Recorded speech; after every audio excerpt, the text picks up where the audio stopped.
सूर्यमुख आदि 28 नरक हैं। जो लोग दूसरे का धन हरण ले लेते हैं, चाहे कोई दिया उसको नहीं वापस करते हैं, उनको ताविश्व नामक नरक में यम के दूत ले जाकर रख देते हैं। जैसे तांबे की तरह जलते हुए वहां पर पत्र रहता है।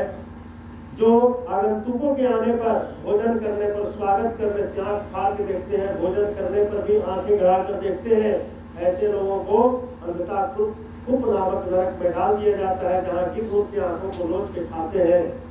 ऐसे ऐसे योनियों को प्राप्त होते हैं। अब क्या सुन करके परीक्षित जी कहे कि महाराज ऐसा भी होता है? कहे कि हाँ। तो कहे कि अगर मान लीजिए किसी से पाप हो जाए, ये अनजाने में पाप से भी होता है? कहे कि हाँ, प्रभु का स्वभाव है। जैसे कोई किसी को करंट लगा है, इसमें करंट है, हम बिना जाने भी छू दें तो हमको करंट लगेगा। अगर उसको भी कोई छुए उसको भी करंट लग जाएगा जो छुआ है।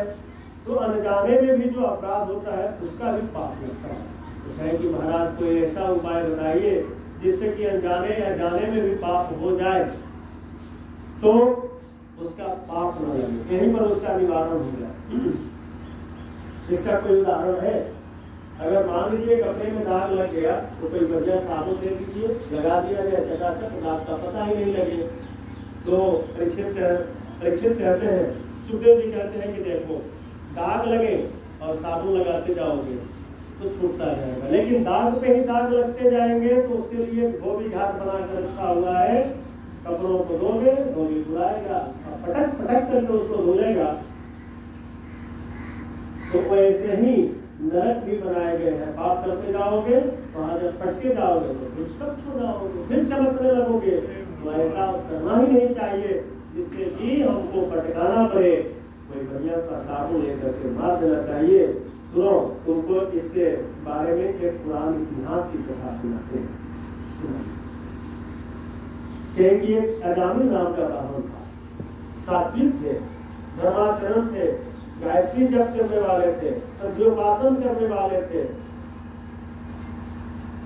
उनके 10 पुत्र थे, लेकिन एक दिन जंगल में किसी गरिका को देखे और उसी से उन्होंने शादी कर दिया और उसी के साथ पाप परायण हो गए। वह धर्म छोड़ दिए, अधर्म में लग गए। अब तो महात्मा लोग, एक दिन उनके यहाँ कुछ महात्मा लोग सोचे कि ब्राह्मण है, इसको बड़ा कष्ट होगा, नरक को प्राप्त होगा।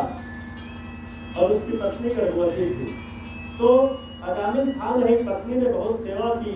जब संत लोग जाने लगे तो बोले कि सुनो देवी, तुम अपने छोटे बेटा जो होगा भी, इसका नाम नारायण रख देना। ऐसा करके संत लोग चले गए। संत लोग कहेंगे भाई इसका खाए है तो कल्याण करना चाहिए, जिसका खाना चाहिए उसका कल्याण अवश्य करना चाहिए। इसलिए नारायण नाम बता करके चले गए।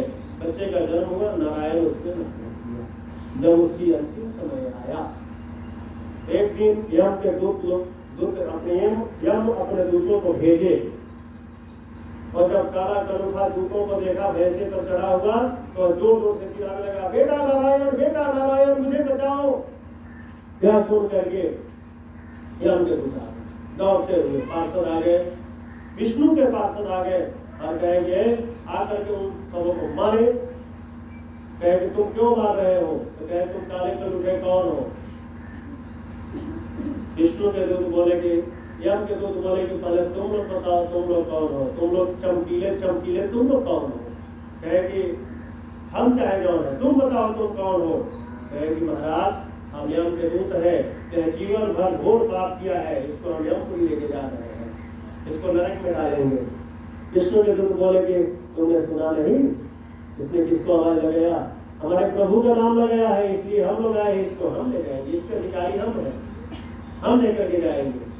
नारायण को बुलाया है, कहा कि महाराज ये नारायण को नहीं बुलाया है, या अपने बेटे को बुलाया है।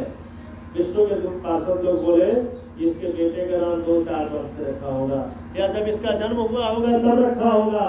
हमारे भगवान का तो अनादि काल से नारायण नाम है, इसलिए मेरा है, मुझको लेकर के जाएंगे। विष्णु के दूत यम के दूतों को पीट करके भेज दिए।